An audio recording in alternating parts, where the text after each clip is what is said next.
Indodana kaZindzi uZondwa Mandela ithi bewumndeni bashayeke kakhulu ngokwedlula emhlabeni kukamama wabo. There's no experience. I can't really describe the feeling, but it has always been an unfortunate loss. But with everyone's support, one has had a lot of strength. The family has had a lot of strength. Ungqongqoshe wezokuhlaliswa kwabantu uLindiwe Sisulu obechiphiza izinyembezi uthi uZindziswa ukulwile ukulokuhle aphumule ngoxolo eduze kukanina. I hope she's okay wherever she is.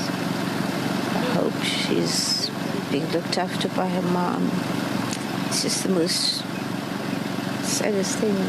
Ilungu lesigungu esiphezulu se-ANC uNomvula Mokonyane uthi ubuzwile ubunzima uZindziswa Mandela.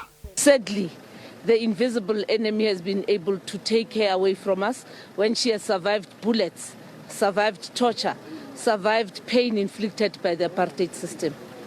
Umholi we-Economic Freedom Fighters uJulius Malema uthi akukholakali namanje ukuthi akasekho emhlabeni uZindzi Mandela.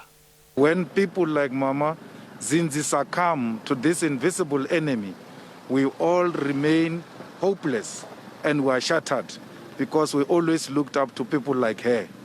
Umakadebona we-ANC uJeff Radebe uthi uZindzi wayezimisele ngokunikela ngisho nangempilo yakhe elwa nombuso wobandlululo. She was even prepared to lay down her own life, joining uMkhonto weSizwe, the military wing of the ANC. There are many stories, some of them been told by Minister Ayanda Jojo last night, about her activism in terms of ensuring the safety of our comrades, but also being involved in action herself. Ubandlululo lwakhombisa olukhulu unya kanye nesihluku kuyena nodadewabo uZenani njengoba bengazange balithola ithuba lokuthi bakhuliswe abazali babo bobabili. uZindzi wayengakahlanganisi ngisho iminyaka emibili ngenkathi uyise boshwa kanti wayeneminyaka emithathu ngenkathi uNelson Mandela egwetshwa intambo uhulumeni wobandlululo.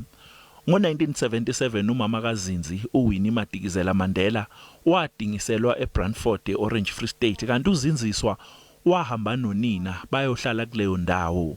Namanje njengoba ebekwe endaweni yakhe yokugcina uZindziswa uyolala eduze kukanina.